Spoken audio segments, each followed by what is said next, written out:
বিচাৰি আছো সুখ হবৰ কাৰণে ন আমি বিচাৰি আছো চাওক মানুহ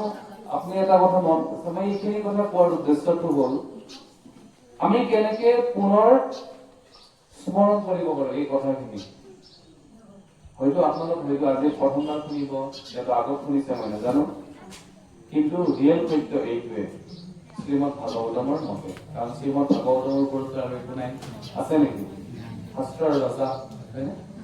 শ্ৰীমদ ভাগৱতমে কৈছে যে যেতিয়া আমাক আমাৰ ইচ্ছা হ'ল আমি এনজয় কৰিবৰ কাৰণে এতিয়া আমি পৃথিৱীত সোমাই গ'লে আৰু পৃথিৱীত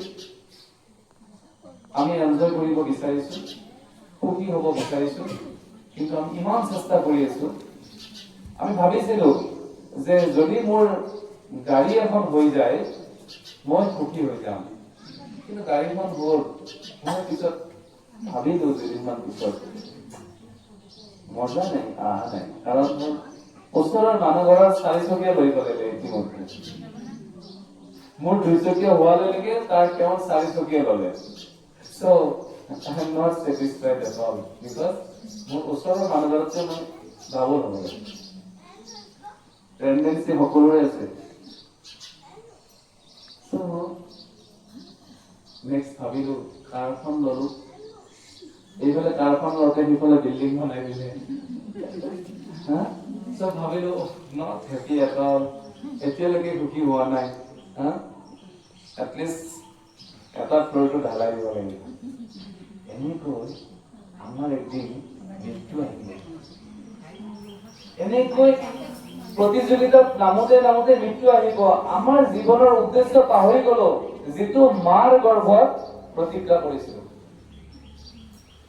মাৰ গৰ্ভত কি প্ৰতিজ্ঞা কৰিছিলো জানে সকলোৱে মাতাজীবিলাকে জানিব আপোনালোকে বাচ্চা যেতিয়া 7 মাহ হয় গৰ্ভত থাকে তেতিয়া বাচ্চাই ঘূৰি থাকে পেটৰ ভিতৰত এইটো মই কোৱা নাই শাস্ত্ৰ কৈছে শ্ৰীমদ ভাগৱতমে কৈছে শ্ৰীমদ ভাগৱতম এনেকুৱা এখন শাস্ত্ৰ য'ত আপোনাৰ এই পৃথিৱীত জানিব লগা সকলো বস্তু তাত আছে আহিব লগা সন্তান ল'ৰা হ'ব নে ছোৱালী হ'ব সেও শ্ৰীমদ ভাগৱতমত আছে পঢ়িলেই হ'ল গম পাই যাবা নালাগে আল্ট্ৰাচাউণ্ড কৰিব আগতে আজি 20 বছৰ আগত আল্ট্ৰাচাউণ্ড ধৰি আছিল জানো বাট বেলেগ কৈ কোনো এজন গাঁৱত থাকে ন কি কয় এইটো কোনো সাধক বিলাক যদি তেওঁলোকে কৈ দিয়ে কি হ'ব ক'ৰ পৰা পাইছে এইবিলাক শ্ৰীমদ ভাগৱত গীতা আৰু শ্ৰীমদ ভাগৱতমৰ পৰা তো এতিয়া সাধনা নাই কাৰণে তেওঁলোকে ক'ব নোৱাৰে আজিকালি কি হয় এইটো নোহোৱা হ'ল সাধনা নাই তেওঁলোকে যিটো সাধনা কৰিব লাগে সেইটো নকৰে কাৰণে তেওঁলোকে ক'ব নোৱাৰে সঠিকটো যদি কোনো ব্যক্তিয়ে সাধনা কৰে তেওঁ ক'ব পাৰিব so কথাৰ উদ্দেশ্যটো হ'ল 7 মাহ যেতিয়া হয় তেতিয়া যেতিয়া কনচিয়াছনেছ অৰ্থাৎ চেতনা যেতিয়া আহে সন্তানটোৰ তেতিয়া ভগৱানক বাৰ বাৰ প্ৰাৰ্থনা কৰে হে প্ৰভু কাৰণ ভিতৰত তেজ মল মূত্ৰৰে ভৰি আছে আমাক যদি এটা ঘৰৰ ভিতৰত যদি আমাক একদিন যদি বন্ধ কৰি থয় আমি থাকিব পাৰিমনে 10 মাহ 10 দিন এটা সন্তান ভিতৰত থাকে মাকৰ গৰ্ভত আৰু সন্তানটোৱে বহুত কষ্ট পায় কিমান কষ্ট পায় শ্ৰীমদ ভাগৱতমে কৈছে যে 10,000 বিচ্ছু পোকে কামুৰিলে শৰীৰত যিমান পেইন হয় মানে বিষ হ'ব বুলি কৈছে কিমান এটা বিচ্ছু পোকে কাৰোবাক বিচ্ছু কামুৰিছে বিচ্ছু পোকে কামুৰি পাইছে নে নাই পোৱা না কাকো পোৱা নাই মৌমাখিতকৈ বহুত বিষ ডাবল ট্ৰিপল বিষ এটা মৌ কামুৰি পাইছে মৌমাখি পাইছে কিমান বিষ হয়নে তো এনেকুৱা মৌমাখি 100টাই কামুৰিলে যিমান বিষ প্লিজ মৌমাখি 100টাই কামুৰিলে যিমান বিষ সিমান এটা বিচ্ছু পোকে কামুৰিলে কিমান বিষ এনেকুৱা 10,000 বিচ্ছু পোকে কামুৰিলে কিমান বিষ হ'ব আপোনালোকে অনুভৱ কৰক আৰু কিমান অনুভৱ এটা সন্তান অৰ্থাৎ আমিও সেইটো পৰিস্থিতিৰ পৰা ওলাই আহিছো আচ্ছা কাৰণ আমাৰ এটা নেচাৰ আছে যে শৰণাগত ভক্তি বেদান্ত স্বামী শিলা প্ৰভুপাদে আৰু আজি গোটেই দুনিয়া বিশ্বতে হৰে কৃষ্ণ মন্দিৰ আছে হৰি নাম লৈ আছে আৰু ৰিয়েল যিটো সত্তা যি আমি মাৰ গৰ্ভত প্ৰতিজ্ঞা কৰিছিলো সেইটো পুনৰাই আমাক স্মৰণ কৰাইছে যে তুমি ভগৱান কৃষ্ণ নিত্য দাস, তুমি জীৱাত্মা, তুমি আত্মা। আৰু তোমাৰ কাম হ'ল প্ৰভুৰ সেৱা কৰা। কেনেকৈ প্ৰভুৰ সেৱা কৰিম কলিৰ যুগত? কাৰণ প্ৰভুৰ সেৱা কৰিবৰ কাৰণে আমাৰ শক্তিয়ে নাই, অল্প আয়ু, অল্প বুদ্ধি। প্ৰভুপাতে ফটো এখন ভিতৰত লৈ আনা। এখন আমাৰ বুদ্ধি কম, অল্প বুদ্ধি, কলহৰ কন্দলৰ যুগ,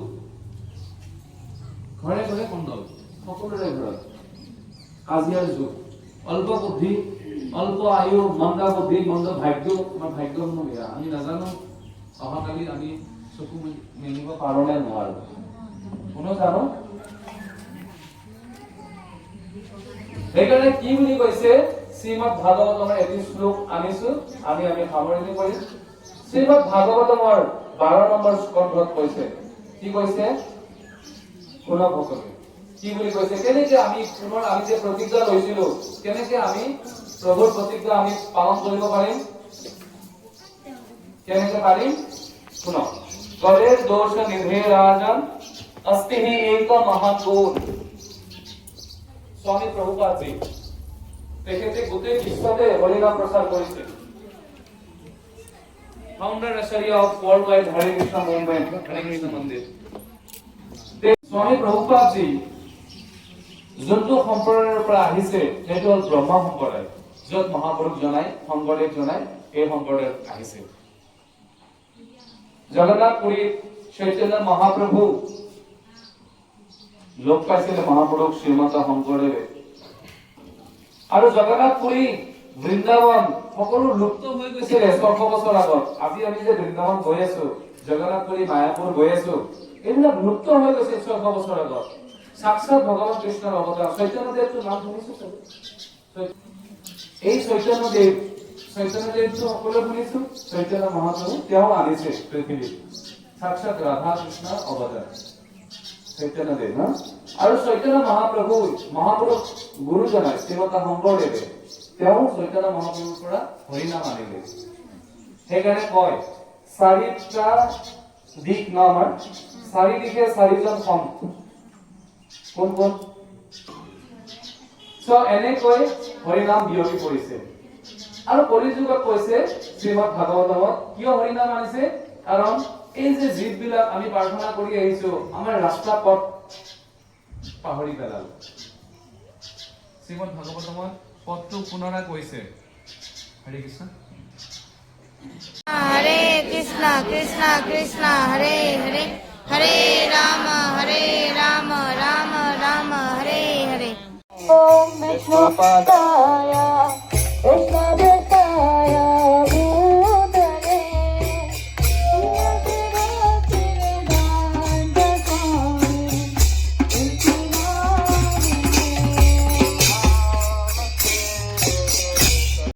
नित्यानंद नित्यानंद गौरंग गौरंग गौरंग नित्यानंद नित्यानंद नित्यानंद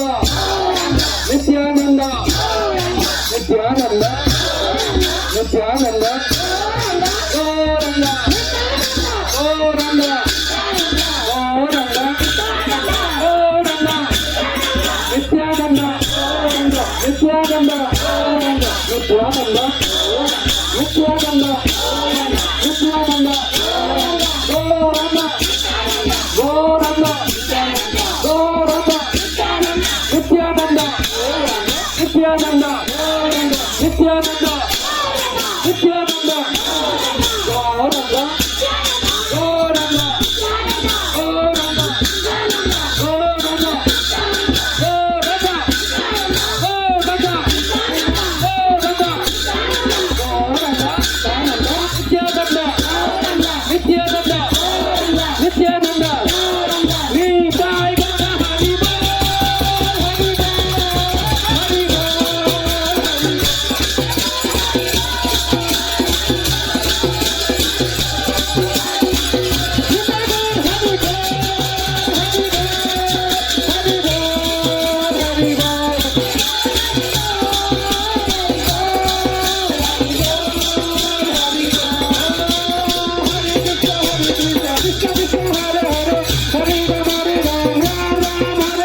হরে কৃষ্ণ মন্দিৰ কি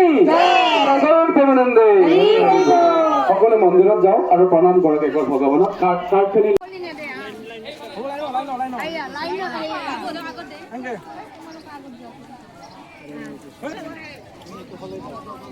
এনেকে ল'ব লৈ এনেকে ওলাব হা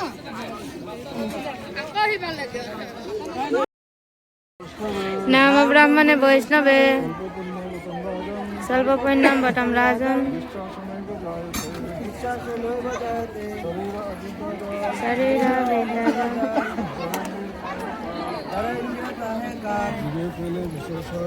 जीवे पहले विषय सागरे तार मध्य जीवावती लोकमय सुधर्मति ताके देता कठिन संसारे कृष्ण बर दयामय करीबारे जिह्वा जाय सप्रसाद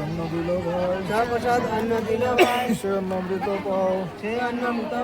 राधा कृष्ण गुण गाओ प्रेमे डाको चैतन्य निताय जय निमाय जय निताय जय श्री कृष्ण चैतन्य जय श्री कृष्ण प्रभु नित्यानंद श्री अद्वैत गदाधर श्री अद्वैत गदाधर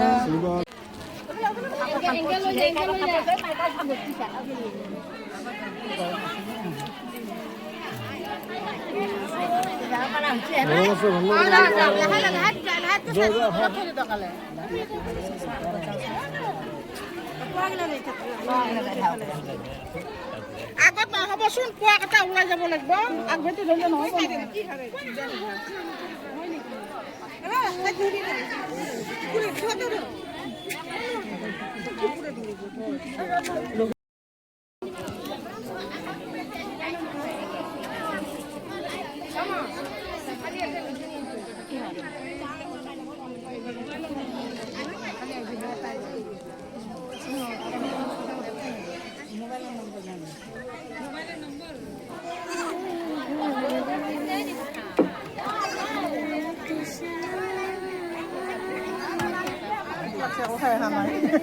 অকণমান খাই